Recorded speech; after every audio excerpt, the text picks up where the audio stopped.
주님만 찬양해. 사람들은 몰라도 주님은 아시니까 어디서든 예배하며 주님만 찬양해. 요셉처럼 찬양해. 믿음으로 노래해.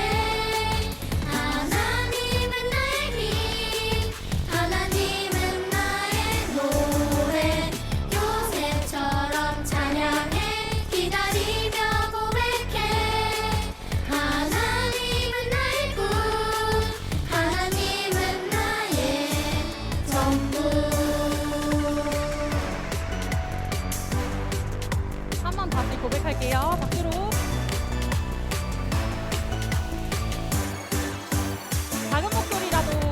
작은 목소리라도 진짜 마음이면 돼.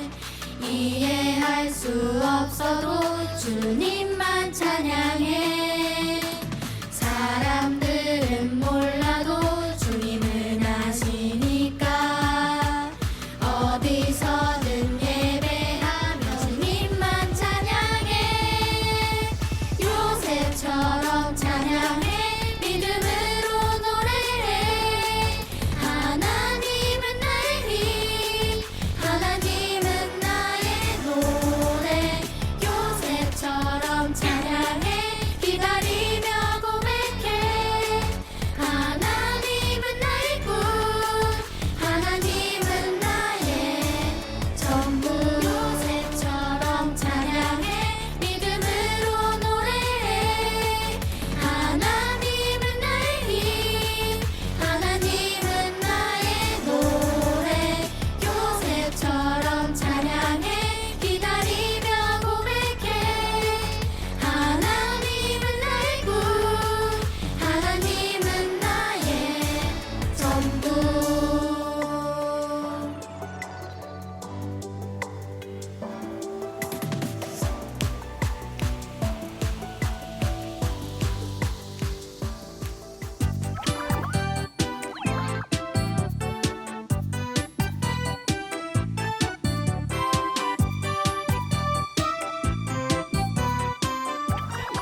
네, 우리가 이 본문 잘 많이 읽고 또 아는 본문일 거예요.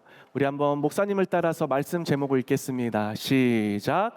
익숙함의 은혜. 예, 오늘은 익숙함의 은혜라는 제목으로 함께 말씀을 나누려고 해요. 여러분, 우리가 집을 나가서 이제 여름철이 되면, 휴가철이 되면 우리 여행을 가, 그죠? 그래서 국내에서 뭐 2박 3일, 뭐 1박 2일 가지만 우리가 해외로 가거나 멀리 가게 되면 5박 6일, 또 막 어떤 친구들은 막 더 길게 가는 친구들도 있어요. 그런데 우리가 하루 이틀은 너무 좋아. 해외에서 좋은 것도 보고 맛있는 음식도 먹고 너무너무 즐거워. 그런데 3일이 지나고 4일이 지나 집에서 엄마가 끓여주던 그 김치찌개 먹고 싶어. 집에서 있는 너무 느끼해. 한 며칠만 지나면 어디 가고 싶어? 집 생각이 나. 그래서 그렇게 휴가만 기다려서 여행 계획을 짜고 어디를 갈지 했다가 여행을 가게 되면 며칠이 지나서 집에 가고 싶다. 여러분, 우리는 딱 집에 오는 순간 그 익숙한 그 집의 그 향기가, 냄새가 나면서 내 방에 그 편한 침대와, 그죠? 집에서 먹는 밥이 얼마나 맛있는지. 우리는 때론 집에서 그 소중함을 몰랐다가 여행을 가거나 멀리 어딘가 갔다가 다시 집에 오게 되면 그 익숙한 공간이 우리에게 너무나 감사하다는 것을 깨우치게 돼요. 오늘 성경에 보니까 성경에 등장하는 인물들 가운데 우리처럼 정말로 좋았던 아버지의 품을 떠났던 자들이 돌아올 때 어떤 마음인지를 살펴보는 비유가 담긴 곳을 한번 배워볼 거예요. 우리 한번 15장 1절 2절 말씀을 한번 성경책 앞에 또 화면 보면서 읽어볼게요. 자, 시작. 세리들과 죄인들이 모두 예수의 말씀을 듣기 위해 모여들었습니다. 그러자 바리새파 사람들과 율법학자들이 크게 웅성거리기 시작했습니다. 이 사람이 죄인들을 맞아들여 그들과 함께 음식을 먹는다. 아멘. 네. 세리들과 죄인들, 당시의 유대인들은 같이 함께 밥도 먹지 않고 교제도 하지 않는 자들이라고 했죠. 그런 자들과 예수님께 함께 모여서 지금 말씀을 나누십니다. 그때 옆에 있던 바리새파 사람들과 율법학자들이 어떻게 저런 죄인들과 함께 할 수 있는가 하며 예수님을 막 비난하며 그 자리에 막 여러 사람들이 있는 거예요. 지금 세리와 죄인들, 그리고 율법학자들과 그리고 바리새인들이 있는 현장입니다. 그런데 3절에 보니까 예수님께서 이들에게 비유를 들어 말씀하세요. 그런데 그것이 바로 유명한, 따라합시다, 탕자의 비유. 탕자의 비유라는 것인데, 탕자는 무슨 뜻이냐면 탕자는 하나님께로부터 떠났다가 다시 돌아온 사람들을 의미해요. 다시 말하면 내가 하나님의 품으로 떠났고 하나님의 품에서 죄인된 마음으로 떠났다가 다시 돌아온 자들이란 뜻이에요. 그래서 탕자의 비유라는 것은 이렇게 죄인이었던 자들이 돌아온 하나님의 비유를 들어 설명하시는 거예요. 어떤 비유인지 한번 들어보자. 한 아버지한테 두 아들이 있었어요. 근데 구체적으로 나와 있진 않지만 이 두 아들이 굉장히 어려서부터 무언가 하고자 하는 그런 야망과 꿈이 있었던 것 같아. 그런데 이 둘째 아들이 아버지한테 어느 날 갑자기 옵니다. 아버지,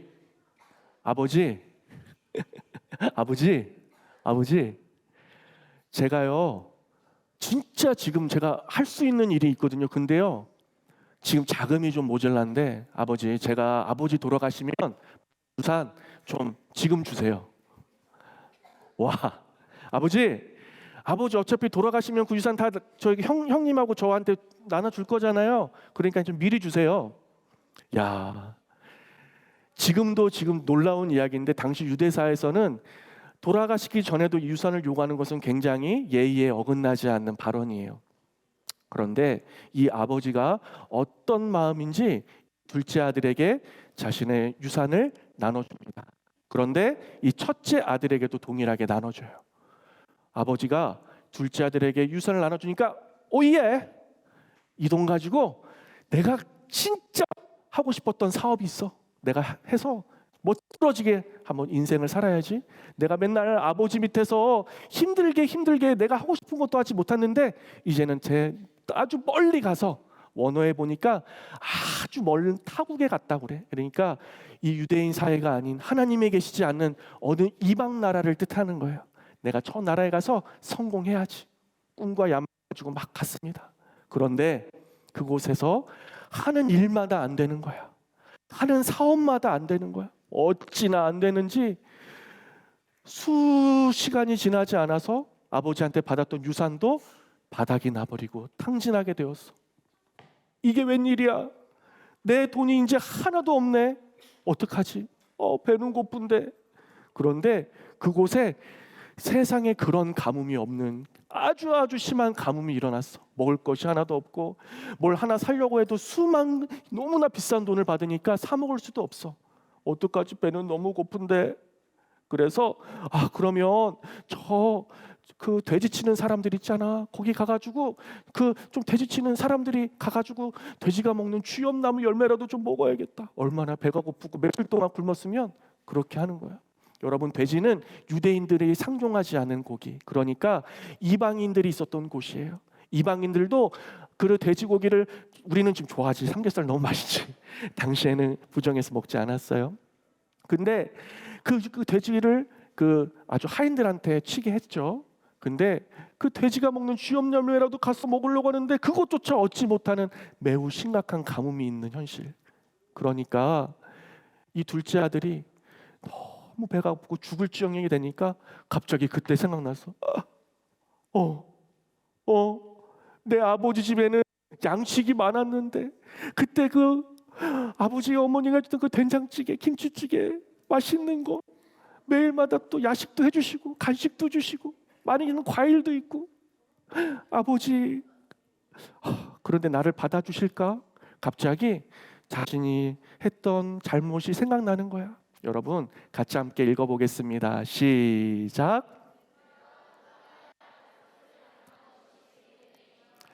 내가 돌아가야 하는 그 순간을 아는 것이 은혜예요. 여러분, 어떤 사람은 끝까지 브레이크 없는 자동차와 같이 나의 인생이 추락되는 것을 알지 못하고 가는 자들도 있어. 그런데 여러분, 내가 지금 뭔가 잘못되었는데, 내가 지금 너무 잘못 살고 있는데 이것을 깨우치는 것이 은혜인 거예요. 여러분, 둘째 아들이 모든 재산을 탕진하고 그리고 이제 내가 잘못 살았다는 것을 안 후에 아버지가 생각이 났어. 아버지는 나를 맞아주실까? 아버지한테 가면 이렇게 얘기해야지. 아버지, 저는 아들이라 불릴 자격도 없어요. 그냥 저를 품꾼의 하나로 삼아주세요. 하늘에 계신 제 아버지와 살아계신 아버지께 제가 너무나 큰 죄를 지었습니다. 하나님, 아버지 용서해 주세요. 그렇게 회개하며 아버지께 가야겠다라고 했어. 그래서 신발도 없고 옷은 누더기에 그냥 칠칠, 배는 고프니까 배를 부여잡고 막 갑니다. 아마 이랬을 것 같아. 창피해서 어떡하지? 내 몰골이 지금 이런데. 갔다 쉬고 그러다가 이제 저 언덕만 넘으면 저 아버지 집이야. 가는데 아버지가 일을 하시다가 멀리서 둘째 아들이 오는 것을 봅니다.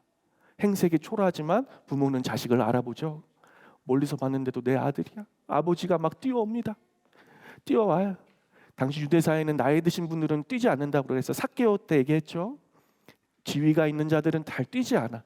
유대사는 걸어다녀. 그런데 뛰어옵니다. 그 아들을 사랑하는 마음으로 뛰어와서 아들을 부둥켜 안습니다. 아버지, 잘못했어요. 저를 품꾼의 하나로 삼아주시고 저는 아들이라 불릴 자격도 없어요. 막 우는 거야.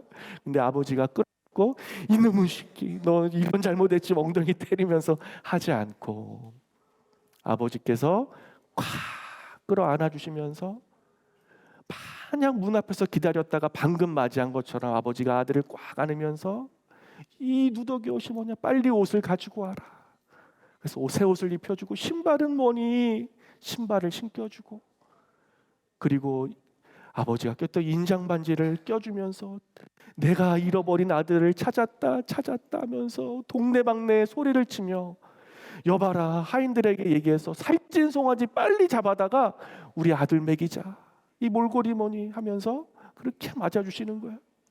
아들이 얼마나 안심했을까? 내가 그렇게 혼날 줄 알았는데 아버지가 나를 용서해 주시는구나. 너무너무 감사하다. 그러면서 아버지와 부둥켜 안고 이제 그 살찐 송아지를 먹으러 이제 집에 안에 들어가는 거예요.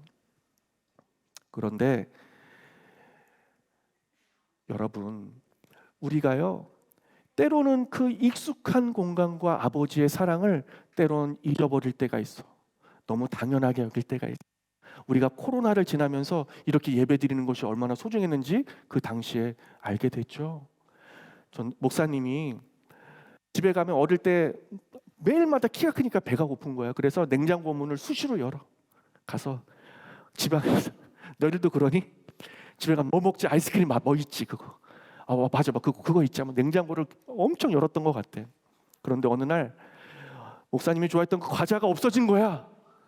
이거 분명히 내가 집에 갔다 와서 간식으로 먹으려고 했는데 누가 먹었는지 그래서 봤더니 우리 아버지가 드셨대.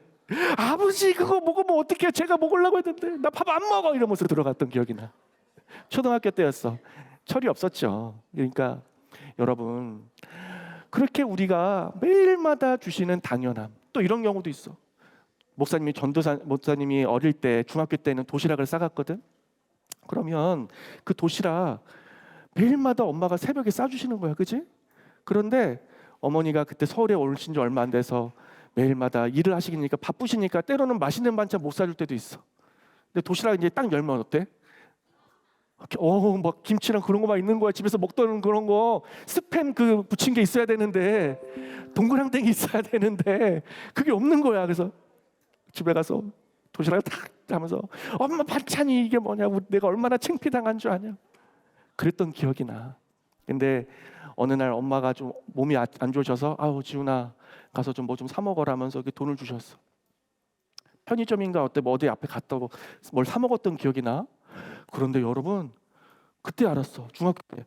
밖에서 나가서 사 먹으면 돈이 6,000원, 7,000원이나 드는구나. 그거를 엄마는 매일마다 아침마다 싸주신 거구나. 너무 그때 엄마한테 미안한 거야. 새벽마다 이게 나 싸주신 게. 여러분, 때론 우리가 너무 익숙하면 감사함을 잊어버리게 돼. 때론 우리가 예배드리는 이 공간에서 지금 예배드리는 시간이 너무나 귀하고 감사하거든. 그런데 이것이 매주 반복되면 무뎌지게 돼. 매일마다 내가 예배드리고 하나님을 만나는 이 감격 가운데 무뎌지는 이것을 우리는 조심해야 돼. 여러분, 이 돌아온 탕자는 다시 아버지 품 안에서 아버지의 품 안에 있었던 것이 그렇게 즐거운 일이구나 하며 감격하게 되었어. 여러분, 이것이 돌아온 탕자가 익숙한 가운데 아버지의 사랑을 벗어던지고 다시 돌아온 이야기예요. 그런데 여기 또 다른 탕자가 있어. 여러분, 밖에서 이제 일을 하고 첫째 아들이 옵니다. 왜 이렇게 밖이 소란스럽지? 왜 이렇게 하인들이 들떠있지? 무슨 일이야? 하고 하인을 불러서 무슨 일인지 알아봐라. 그랬더니 하인이 지금 둘째 아드님이 지금 오셨어요.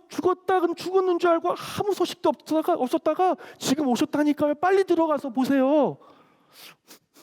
근데 이게 무슨 냄새냐? 지금 아버님이 너무 기쁘셔서 송아지를 잡으셨어요. 뭐? 뭘 잡았다고? 송아지요. 살찐 송아지를 잡으셨다니까요. 무슨 송아지? 살찐 송아지를 잡으셨어요. 야, 아니 뭐라고? 아버지가 생전에 나한테 한 번도 염소 새끼 한 번 해서 내 친구들과 놀라고 이렇게 연애도 안 베풀어 주신 분이 뭐? 살찐 송아지? 머리 끝까지 첫째 아들이 화가 났어요. 여러분, 우리 한번 그래서 아버지한테 막 가가지고 얘기합니다. 아버지, 저한테 이럴 수 있어요. 제가 아버지 밑에서 종처럼 맨마다 일하고 제가 얼마나 열심히 아버지를 섬겼어요. 아버지가 말한 건 다 지켰잖아요. 염소 새끼 한 마리도 저에게는 안 주셨는데 어떻게 저 둘째 아들 마음껏 돈을 탕진하고 창기들과 함께 모든 돈을 다 쓰고 온 저 아들한테는 이렇게 합니까? 그때 아버지가 말씀하세요. 오늘 본문인데 한번 같이 읽어봅시다. 시작. 아버지가 말했다. 애야, 너는 항상 나와 함께 있지 않느냐? 또 내가 가진 모든 것이 다 내 것이다. 그러나 내 동생은 죽었다가 다시 살아났고 내가 그를 잃었다가 찾았으니 우리가 잔치를 기뻐하는 것이 당연하다. 아멘. 애야, 너는 항상 나와 함께 있었어. 너가 원하면 내가 언제든지 줄 수 있는 것을 준비했단다. 내 것이 다 내 것이야. 그런데 이 둘째 아들은 내가 잃어버리고 죽은 줄 알았는데 다시 찾았으니 얼마나 기쁜 일이냐. 자, 그런데 중요한 것이 있어. 자, 허리를 펴고 한번 보자.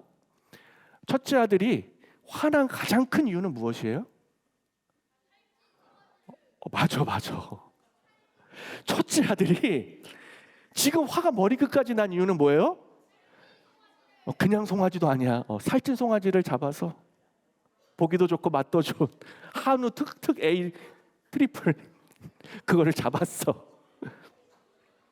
자, 웃으면서 얘기했지만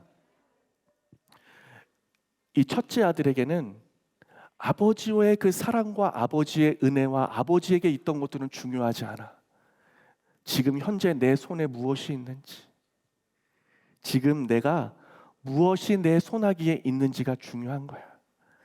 그리고 아버지 안에 있지만 그 살찐 송아지, 그 좋았던 것, 그 집과 그 자동차, 저거 내 건데 라며 그 물건들과 그것들이 오직 내 것이라는 자신의 소유로 여기는 그런 잘못을 가지고 있었어요.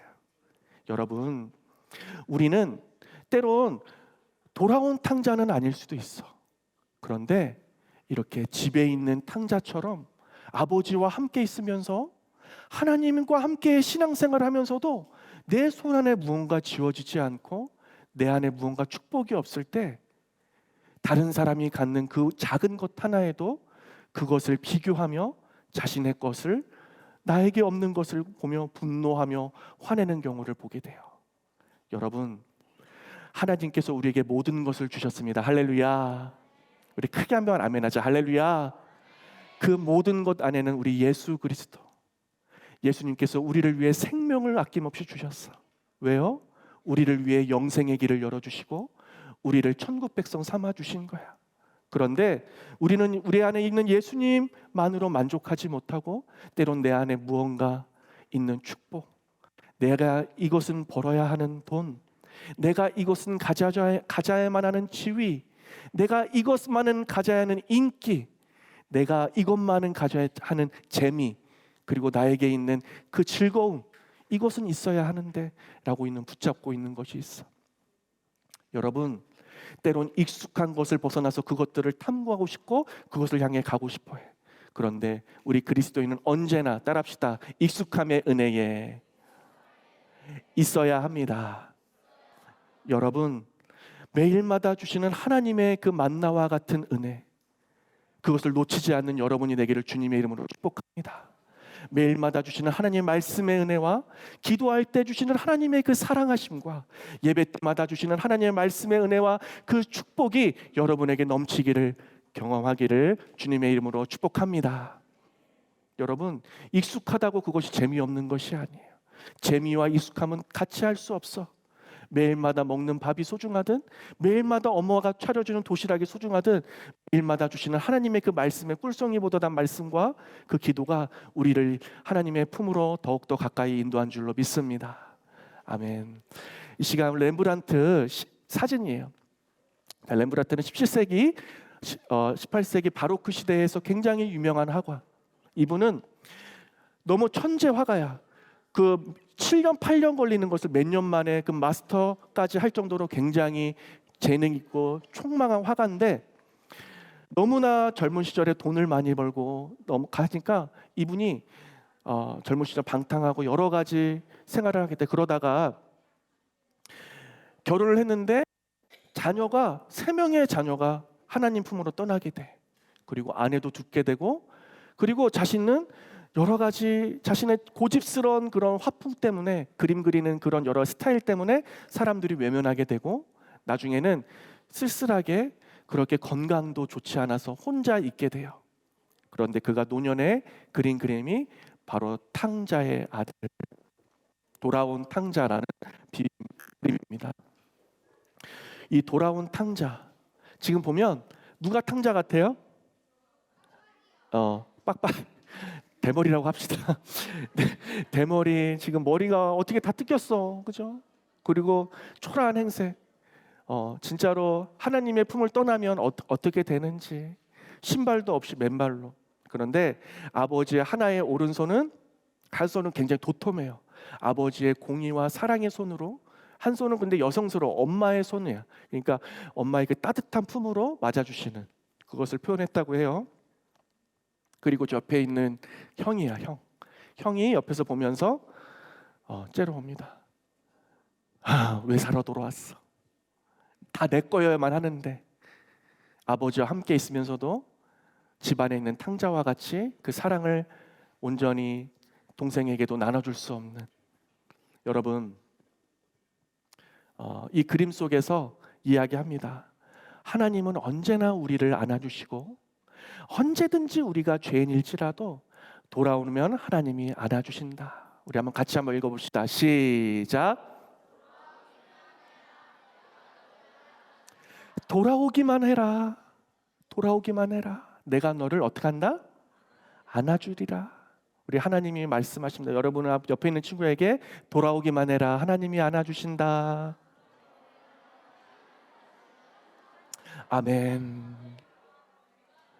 여러분, 지금 한번 목사님이 질문을 해보도록 합니다. 자, 첫 번째, 우리 한번 소그룹 시간에 나눠주세요. 우리는 어떤 식으로든 탕자일 수 있어. 마지막 질문이요. 첫 번째, 나는 돌아온 탕자인가요? 집에 있는 탕자인가요? 여러분, 한번 소그룹 시간 나눠주시고요. 그렇다면 내가 진짜로 돌아가야 될 아버지와 아버지의 품, 아버지의 집은 어딜까요? 그것이 예배의 자리인가요? 하나님의 친밀함의 자리인가요? 큐티와 기도의 자리인가요? 나눠주시고 세 번째 마지막, 우리 오늘 말씀을 통해 하나님 아버지께 돌아가고 싶은 한 가지 회개의 결단을 해봅시다. 내가 진짜 아버지를 떠나 내 마음속에 지금 다른 곳을 향해 가고 있다면 내가 다시 아버지께로 돌아옵니다. 이것을 버리고 아버지께로 돌아옵니다 하는 이 세 가지 질문을 한번 나눠주시기를 부탁해요. 그래서 오늘 이 렘브란트 돌아온 탕자 이 비유 가운데 정말로 우리에게 주시는 아버지께 익숙한 그 품을 다시 회복하는 우리 귀한 소년일부 친구들이 되기를 주님의 이름으로 축복합니다. 이 시간 함께 기도하겠습니다. 두 손 모으고 우리 한번 기도합시다. 하나님 감사합니다. 세리와 죄인들, 바리새인과 율법학자들처럼 우리는 돌아온 탕자이든 집에 있는 탕자이든 하나님의 품으로 온전히 돌아와야 하는 자들입니다. 하나님, 언제나 익숙한 아버지 하나님의 그 사랑, 때론 감사를 잊어버린 자가 아니라 언제나 날마다 새로운 감사와 그 사랑을 언제나 체험할 수 있는 우리 귀한 친구들 될 수 있도록 축복하여 주시옵소서. 매일마다 주시는 아버지의 사랑이 우리 친구들을 인도하여 주옵소서. 감사드리며 예수님의 이름으로 기도드립니다. 아멘. 하늘에 계신 우리 아버지, 아버지의 이름을 거룩하게 하시며 아버지의 나라가 오게 하시며 아버지의 뜻이 하늘에서와 같이 땅에서도 이루어지게 하소서. 오늘 우리에게 일용할 양식을 주시고 우리가 우리에게 잘못한 사람을 용서하여 준 것 같이 우리 죄를 용서하여 주시고 우리를 시험에 빠지지 않게 하시고 악에서 구하소서.